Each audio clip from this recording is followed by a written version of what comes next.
So one of the concerns that we've had for a while that was raised when another topic came up, which is really not relevant to adult entertainment, is, you know, because I need to make this clear up front for the sake of the public that's here in the press. The city of Fairhope today does not have an ordinance that regulates adult entertainment. So what that means is if somebody walked in today to the revenue department or in the planning and zoning and said, I want to open up, pick one of them,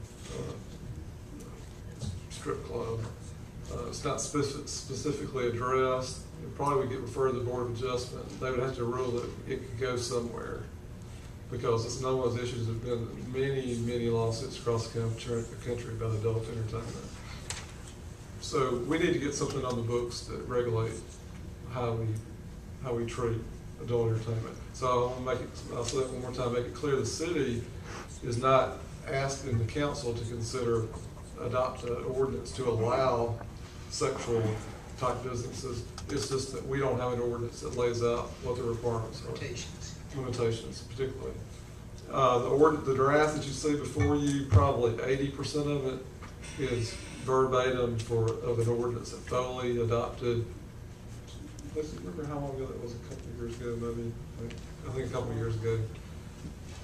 I've helped draft ordinances in this nature in other places, but what this ordinance does, it is a permitting process where if you want to open up an adult entertainment business, you have to come in and fill out an application. There's an application fee. It's pretty high. It's $3,000. Fill out an application fee. There's a long laundry list of things that you have to provide. There's also provisions in this draft that you have to be certain distances away from churches, schools, playgrounds, homes, even homes that are not in the city, because if you remember our city limits map that we work under, you got this piece in, this piece out, and this ordinance also puts provisions about how far they have to be from there. And I'll just tell you, without going into a lot of detail about it, if you apply to all the spacing standards for this draft, it's tough to find a spot, but we would have an ordinance on the books that would technically allow it if you can meet our requirements. One of the things that I realized today I was going back to the ordinance today is and this is one change I'll have to make to the draft, is one thing was left off. We were merging ordinances and things. You have to designate where these technically can go if you meet all the requirements. And one of the changes you'll see in the draft, it would be 2 districts. It would be M1, which is light industrial, and B2, which is our general business district.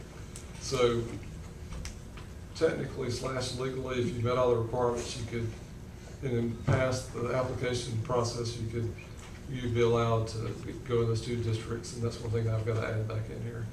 That's the gist of it. There's a lot of terms, and I'll just tell you a lot of the definitions that describe these various things, and 1 or 2 of those things that I had to be educated on what exactly those were. But these are all definitions and terms that have passed numerous appeal courts, and we feel comfortable with the draft that we have. But there again, today is an opportunity for y'all to look at it and give us feedback on that. Good. Plan on bringing those forward to introduce in September.